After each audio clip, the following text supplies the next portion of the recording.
አዎ እንደሱ መጠርጠር መቻል ትልቅ ነገር ነው።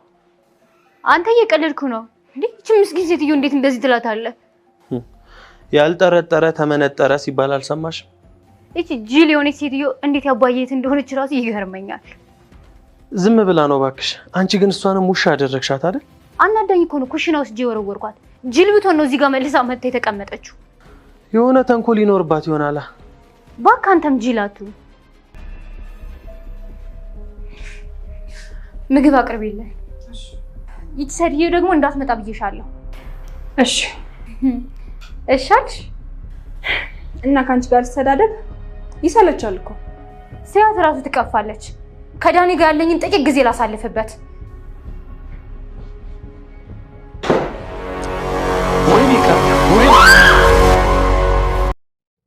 ካሌብ ታማሚ አክስቴ ትመጣለች የአባቴ እህት በማለት እንግዲህ ራሱን ደብቆና ተሸፋፍኖ ቤት ውስጥ ገብቶ ነበር። ነገር ግን ዳኒና ቲና ሁሉንም ነገር ሲሰሩ በአይኑ አይቶ ተመልክቶ በዛ ደግሞ እንግዲህ ካሁን በኋላ ገንዘባቸውን ጠረግርግ አድርገን ከወሰርን በኋላ አባትየውና ልጅየውን እናጨልላቸዋለን ብላ ስትል ቲና የሰማውን ነገር በጣም ከብዶ ከአቅሙ በላይ ሲሆንበት እንግዲህ ወደ ኪችን ገብቶ ወይኔ ወይኔ ጉዴ እያለ ባለበት ሰዓት ትሁት መሆኗ ነው እንግዲህ ሴት ስለሆነች እሷ አክስቴ ትመጣለች ብሎ ስላላት ያንን ስለነበረ የጠበቀች ወይኔ ወይኔ ሲል በጣም ተናዶ ወዲያ ወዲህ ሲል መሆኗ ነው ሴትየዋ ዛሬ በማለት እንግዲህ ጠጋ ስትል ሻርፑን ከላዩ ላይ ሲያነሳ ትሁት ውይ በማለት ስትጮህ አፏን እፍና አድርጓል።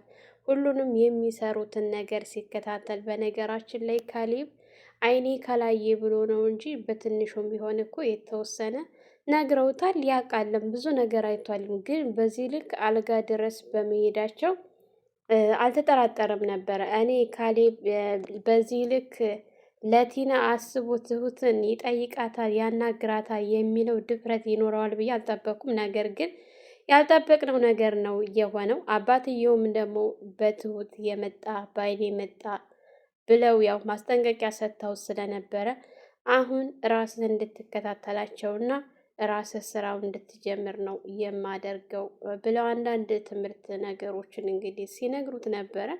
እሱም እንዴት አድርጌ ብሎ ሲል ችግር የለውም አንተ አታስብ ብቻ እኔ ምልህን ለማድረግ ዝግጁ ሁን ብሎ ሲለው እሺ አባዬ እኔ የፈለግከውን እዘዘኝ እዘጋጃለሁ ብሎ ሲለው እሺ ብሎ እንግዲህ አባትየውም ስራ ሰጥተውት ነበረ። ያንን ስራ በትክክል ለትሁት ራሱ ሳይነግራት ልክ አክስቴ ትመጣለች ብሎ እሷ እንዳለው ሆኖ መጥቶ ነበረ።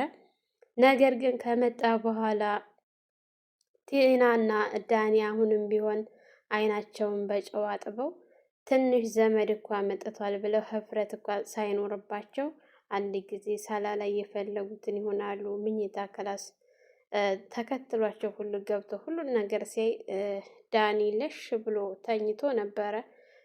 ሰው ቤት ያለ አይመስልም። በራሱ ቤት የዚህን ያክል ራሱን ስቶ መተኛት ምን አይነት ድፍረት ምን አይነት አይን አውጣ ሰው እንደሆኑ በጣም የሚገርሙ ናቸው ሁለታቸውም ማለት ነው። አባትየው በሚገባ ሁሉን ነገር የነሱ ሀሳብ ተረድተዋል። ቲናም ሀሳባቸውን እንዳለ እንግዲህ ይህንን ሀሳብ ከሷ ውጭ ማንም የሚያውቀው አልመሰላትም። ትሁትም አላስበላ ብላቸዋለች። አይናቸውን ከትሁት ላይ አሁንም ቢሆን ዳኒ ተይ እባክሽን ከትሁት ጋር አትጣይ፣ ትሁት ምን ታድርግሽ? ተሷ ላይ በቃ አንሺ፣ እኛ ከሷ ምን አለን? የምንፈልገው እኮ ከሷ ሳይሆን ከነዚህኞች ነው። እና እሷ ጋር ጠብ የሚባል አያስፈልግም፣ እባክሽን በትህትና ሁሉን ነገር እናድርግ ብሎ ቢላትም ነገር ግን ቲና ትሁት የምትባል ልጅ በአይኔ ማየት አልፈልግም ስትል ዳኒም በጣም ነበር የተናደደባትና የተበሳጨባት። ካሌብ እንግዲህ ተሳፍሯል ብለው በእነሱ ቤት አገራማን ብለው ካሌብ እስከሚመጣ ድረስ አባትየውም ስራ ሄዶ መሽቷል እና በነፃነት ፈታ እንበል ሲሉ ነበረ ሁሉንም። ነገር ግን ካሌብ በአንድ ቀን በማየት ይህን ያክል ከጨለለ የአባትየውን ያክል ብዙ ስቃይ ቢያልፍበት ምን እንደሚሆን አስቡት ማለት ነው። እንግዲህ ቲና አሁንም ቢሆን ትሁት ስላለች ነው እንጂ እሷ ባትኖር ኖሮ አሁንም ቢሆን ያው ራሱን ደብቆ ቢመጣም አደጋ ለማድረስ እሷ ማንም ላይ ወደኋላ የምትሴት አይደለችም። በጣም ጨካኝና አረመኔ ከሰው ያልተፈጠረች ነው የምትመስል፣ ለሰው ልጅ ያላት አስተሳሰብ ማለት ነው። በዚህ ልክ መዘቀጥ፣ እኔ ብቻ ልብላ፣ እኔ ብቻ ልሁን ማለት ነውር ነው፣ ትልቅ ነውር። ትሁት እንግዲህ እንደ ስሟም ትሁት ትህትናዋ ብቻ ይበቃል። የሰው ልጅ አብሮ ሲኖር እንግዲህ ብዙ ክፉ ደግ አለ። ለሁሉም ነገር ሁሉንም በትህትና ለጊዜው ትሁት እኔ እስከነ ስሟ ስራዋ በጣም የሚመቸኝ ልጅ ናት። ከራሷ ይልቅ ለሰዎች ራሷን አሳልፋ የምትሰጥ፣ ለራሷ ማሳሳ፣ ደፋ ቀና ብላ ገንዘብ ታገኝበታለች። ግን እኔ የላቤን ብቻ ነው የምፈልገው ብላ በዚህ ልክ ለእነሱ ጠበቃ ቆማ እየተከራከረች ትገኛለች። ቲናም እንግዲህ እስከዛሬ ድረስ እበላለሁ ብላ ነበረ፣ ግን ልትበላ አልቻለችም። በየቦታው ሀሳቧ እቅዷ እየፈረሰባት ነው። አልተሳካላትም። ሁሉ ነገሯ ጥምምም ብሎባታል። ይህን ነገር ደግሞ እያደረገችብኝ ያለችው አንድና አንድ ትሁት ብቻ ናት ብላ ነው የምታምነው። ዳኒም ትሁትን እባክሽን ይቅርታ ብሎ ቢጠይቃትም ያንተን ይቅርታ ቀቅልና ብላው አይመለከተኝም ብላ ስትለው ነበር። እኔ እኮ ምንም አላደረኩሽም እያለ ቢላትም አንተ አደረከኝ አላደረከኝ ስለ አንተ ምንም አይመለከተኝም። አሁን ሁለተኛ እዚህ ስራ ቦታዬ እንዳትመጣ፣ አንተ ከመጣህ እኔ ለቅቄ እወጣለሁ፣ እኔ ከወጣሁ ደግሞ አንተም ከዚህ ቤት ትወጣለህ ብላ ማስጠንቀቂያ ስትሰጠው ነበር። እሱ ግን በጣም ጀግና ነሽ፣ ቆይ ድፍረትሽን ሳላደንቀው አልቀርም፣ ቤተሰቡን በሙሉ እኮ እግርሽ አጠገብ አስደፍተሽ ይቅርታ አስጠይቅሽ ጀግንነትሽ ምናምን ብሎ ሲላል እኔ ስራዬን እሰራለሁኝ፣ ያለ አግባብ ግን እንድናቅ ክብሬ እንዲጣስ አልፈልግም። ለስራዬ ነው የመጣሁት። ስለዚህ ስራዬን በአግባቡ የምሰራ ሴት ነኝ፣ ክብሬ ደግሞ ሊጠበቅልኝ ይገባል በማለት ነበረ መልስ የመለሰችለት። አንቺ በጣም ራስሽን አስከብረሽ ነው የምትኖሪው፣ ራስሽን እንዴት እንደምታይ ባላቅም እያለ ቢላትም ከዚህ ኪችን ትወጣ ከሆነ ውጣ ስትለው ቲናም ወደ ኪችን ገብታ ምንድን ነው የምትሰሪው ብርጭቆ ምናምን ውሃ ስትል ነበረ። ያው ውሃሽን ብላ ስትሰጣት ከሰጠቻት በኋላ አንዳንድ ነገር ልትናገር ስትል አሁን የመጣሽው ለውሃ ነው ወይስ ለነገር ትወጫለሽ ወይስ እኔ ልውጣ ስትላት እሺ በማለት ነው ቀጥ ብላ የወጣችው። እንግዲህ ዘመዲቱ ከመጣይ በኋላ እነሱ እየጨፈሩ ባለበት ሰዓት ነበረ ቤቱን ከፍታ እንግዳዋን ካስገባች በኋላ ምግብ ላቅርብ ወይ ስትል አንፈልግም፣ እየተዝናናን ነው፣ እዚህ እንዳምጪ በማለት ነበረ ትሁትን ያባረረቻት። እሷም ደግሞ እሺ በማለት ነበረ። ግን ዳኒ ምን ችግር አለው ልጅቱን እንደዚህ ከምትለክፊያት? ችግር የለውም አቅርቢ ብለሽ ብታያት፣ እሷ እኮ ቁርስ ላቅርብ ነው እንጂ ያለችው ሌላ ምንም ያለችው ነገር የለሽ፣ ግን አንቺ ነገር ትፈልጊያለሽ ብሎ ሲያል፣ ቆይ እናንተ ምን አስነክታችሁ ነው በዚህ ልክ ሁላችሁም ለእሷ የምታደሉት? አንተም እንደነሱ ተጨመርክ። ቆይ ሰዎቹ ምን ታስነኪያቸው ነው በዚህ ልክ ለአንቺ የሚያደሉት ስትላት ነበር። እኔ ምንም የሚያስነካዋቸው ነገር የለኝም፣ ሀቅና ሀቅ ስላለኝ ብቻ ነው እያለች ትሁትም መልሳላት ነበረ። እንግዲህ እንግዳዋም ገብታ ምግብ ስታቀርብ ለእንግዳዋ የተራረፈ ሌላ ነገር እንዳሰጫት እያለች ስታት ምን አገባሽ በገዛ ወንድሟ ቤት፣ ወንድሟ እኮ ነው ያመጣው፣ በወንድሟ ቤት ወንድሟ በሚያመጣው አስቤዛ የፈለገችውን ብትበላ ስትላት ነበረ። በዚህ ልክ የተሰራን ምግብ ራሱ መከልከል ይህ ትልቅ ክፋት እና ተንኮል ነው። ይህ ተንኮል እና ክፋት ደግሞ የትም አያደርስ። እስከ ዛሬም ወደ ታች ዝቅ ነው እንጂ እያሉት ያለው ከፍ አላሉም። ጉዳት እንጂ የሚደርስባት ጥቅም አላገኘችም።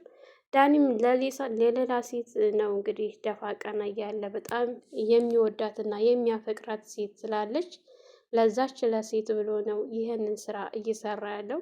ለትሁት ቢነግራትም ምንም አያገባኝም እኔ በዚህ ጉዳይ፣ የሀቅህን የላብህን ለምን በዚህ ካልሆነ ባትወድህ ቢቀርብህ ይሻላል እያለችው ነበረ። ቲና እንግዲህ ከሁሉ ውጭ መሆኗ በጣም ታሳዝናለች። እዚህ ጋር ካሌብ ሁሉን ነገር እየተመለከተ ነው። ዳኒ ሌላ ፍቅረኛ አለው። የክፉ ሰው መጨረሻ ሜዳ ላይ ነው መውደቅ ያለበትም ትክክልም ነው። እወድሃለሁ እንኳ ስትለው በቅጡ እወድሻለሁ እንኳን ብሎ ራሱ የማይመልስላት ነው ማለት ነው። በጣም ራስ ወዳድ የሆነ ነው። ድፍረቱን ግን ሳላደንቀው አልቀርም። ያኔ በዚህ ልክ አባወራ ቤት ገብቶ ልክ አባወራ አልጋ ላይ ተኝቶ ለሽ ብሎ በነፃነት ያለምንም ሀሳብና ሂሳብ እንደዚህ ማድረጉ እኔ በዚህ ልክ ይህ ድራማ ብዙዎችን ያስተምራል ብለው ነው ያመጡት። ይሄ ግን እዚህ ጋር ሊያስተምረኝ አልቻለም ማለት ነው። በዚህ ልክ ይኖራል ብዬ አላስብም። አሉ ተንኮለኞች፣ መጥፎዎች ባሎቻቸው ደፋ ቀና ብለው ቤታቸውን ከፍ ለማድረግ የሚታገሉ እንዳለ ሆኖ ነገር ግን በዚህ ልክ ይሆናል ብዬ አላስብም አልጠብቅምም ማለት ነው። የቲናና የዳኒ አይናቸው ፍጥጥ ማድረጋቸው እኔ በጣም ለየት ብሎብኛል። የካሌብ አባት እንግዲህ ስራውን ለካሌብ ለቀው እሳቸው የራሳቸውን ስራ በደንብ እየሰሩ ይገኛሉ። በአሁኑ ሰዓት ካሌብ ቤት ውስጥ ሆኖ የሚያደርጉትን ነገር እስከ ዛሬ ሲከታተሉ የነበሩት ሁሉን ነገር ባይናቸው በብረቱ ሲያዩና ሲመለከቱ የነበሩት አባትየው ነበሩ። አሁን ግን እኔ ይበቃኛል፣ አንተ እይና የምትፈርደውን ነገር ትፈርዳለህ፣ እኔም ደግሞ ያደረገችኝ ሁሉ እነግራታለሁ በማለት ተመካክረው እሱም ስራውን ጀምሯል በሚገባ መልኩ። ግን በዚህ ልክ በአንድ ቀን የተቃጠለ ትሁትና አባቱ ምን ያክል ስቃይና ምን ያክል አስከፊ ጊዜያትን እንዳሳለፉ ለማየትና ለመረዳት በጣም ቀላል ነው ማለት ነው። የእውነት ግን ትሁት እኔ በምን ቃል እንደሚያመሰግናት በምን ቃል ለትሁት ቢያደርግላትም እሷ የወር ደመወዝ የሚከፈላት ብቻ አይደለችም፣ ካፈሩት ንብረት እኩል የሚሰጣት ልጅ። ምክንያቱም በእሷ ነው ዛሬ ድረስ አባቱ በህይወት ሊቆዩ የቻሉት እንጂ አባትየው ይሞት በትሁት ባትኖር ኖሮ ዛሬ ላይ አባቱን በህይወት ላያገኝ ይችል ነበር። እሱም ንብረቱን ሊወሰድ ይችል። ምክንያቱም አባትየውን አስወገዱ ማለት ካሌብን ደግሞ የፈለገችውን ማድረግ ምንም አይቸግራትም። ሁሉ ለነገሩ በእጇ ነው የሚሆነው ማለት ነው። እና ትሁት በጣም ትልቅ ስራ እየሰራች ጀግና፣ ጠንካራ ከእህትም በላይ ከልጅም በላይ ለካሌብ ከእህቱ በላይ ናት የእውነት።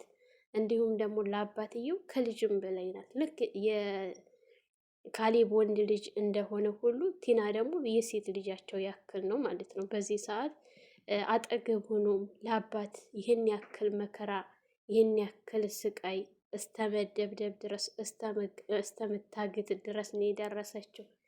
ግን ካሌብ በጣም አንገተ ጉርድ ነው ማለት ነው። የእውነት በጣም ነበር ያዘንኩበት በባለፈው ላይ ትሁትን ምንም ነገር ሳይሰማት ምንም ሳያዳምጣት ቀጥ ብሎ ቲና የነገረችውን ይዞ መጥቶ ውጪ በማለቱ በጣም ነበር ያፈርኩበት ማለት ነው። ነገር ግን አሁን እንደዚህ በራሱ አይን ሲያይና ሲመለከት ምን ያክል ጊዜ እንዳሳለፈች ይችል ምን ያክል ስቃይ እንዳተሰቃየች ይገባዋል ሁሉ ነገር። እናም እንግዲህ ካሌብ ይህን እስከ ዛሬ ሲጫወቱበት የነበረው በተለይ ደግሞ አባትየውና ልጅየውን እናጨልለዋለን እያለችው ነገር በጣም ነው የተሰማውና የቆረቆረው። ዳኒም ቆይ ሴትዮዋ ምን ነው እንደዚህ ዘላ የወጣችው ብሎ ወይኔ ጉዴ ምናልባች ሰምታን ይሆን እንዴ ስትለው አዎ እንደሱ መጠርጠር ነው የሚሻለው ብሎ ሲላት አንተ ደግሞ እኔ እየቀለድኩ ነው አመረርክ እንዴ ስትለው ነበረ። ቲና አንቺ ደግሞ ችግር አለብሽ፣ መጠራጠሩ አይከፋም እና ጠርጥሬ ብሎ ሲላት ሴትዮዋንም ለማየት እንግዲህ ወደ ኪችን ቀጥ ብላ ስትሄድ ይቺ ሴትዮ እንዳትመጣ ብዬሻለሁኝ ወደ ክላስም ሆነ እሳላም ስትል ቆይ አንቺ ሰው ምን አደረገችሽ? በገዛ ወንድሟ ቤት ምን ታደርግሽ? እክላስሽ አልመጣችብሽም። እሳላ ግን መግባትም ሆነም የፈለገችውን ማድረግ ትችላለች። ምክንያቱም የወንድሟ ቤት ነው እና በወንድሟ ቤት ልከለከያት አችልም። አረ ምን ጉርንሽ ለበሽተኛና እንግዲህ ለእንግዳ የማትራሪ ጨካኝ እያለቻት ስትጨዋባት ነበር። በጣም ነው የምታስጠላኝ። ይቺ የሽማግሌ እህት በመሆኗ ራሱ እጠራጠራለሁ ምናምን ስትል ነበረ። ካሌብ ወዲያ ወዲህ እያለ ሲንጎራደድ በስተ መጨረሻ አልቻለም። ትሁት በጣም ተገርማ በሁኔታው ወይኔ ሴትዮዋ መሆና ነው ምናምን እያለች ባለችበት ሰዓት እጇንም ብታዋዛውዝ ምን በጣም ተናዶና ተቃጥሎ ስለነበረ በሁኔታው በጣም ተገርማ ጠጋ ብላ መሆነሽ ወስጣት እሱም ወይኔ ወይኔ እያለ ወዲያ ወዲህ ሲንጎራደድ ትሁትም እሪታዋን ስታቃጣው ቶሎ ብላ አፏን ነበር እያፈናት። የዳኒና የቲና ውርደት መቼ ነው? ካሌብ አባቱንም አላምን ብሎ ቲናንም አላምን ብሎ በአይኑ በብረቱ አይቷል። መቼ ነው እንግዲህ የሚያዋርዳባቸው ከፍ ዝቅ የሚያደርግባቸው ቀን እንደኔ ናፈቀው። ሰላም ሰላም፣ ውድና የተከበራችሁ የቻናላችን ቤተሰቦች እንኳን ሰላም መጣችሁ። ላይክ፣ ሸር፣ ሰብስክራይብ ማድረጋችሁን ለፍካት ሚዲያ ቤት አዲስ የሆናችሁ ላይክ፣ ሸር፣ ሰብስክራይብ እያደረጋችሁ ለነበረን ቆይታ ከልብ አመሰግናለሁ። በሌላ ቪዲዮ ተመልሼ እስከምመጣ በያላችሁበት ፈጣሪ ጠብቃችሁ ሀገራችንን ሰላም ያድርግልን እያልኩኝ በዚሁ ሰናበታችኋለሁ። መልካም ቆይታ ይሁንላችሁ።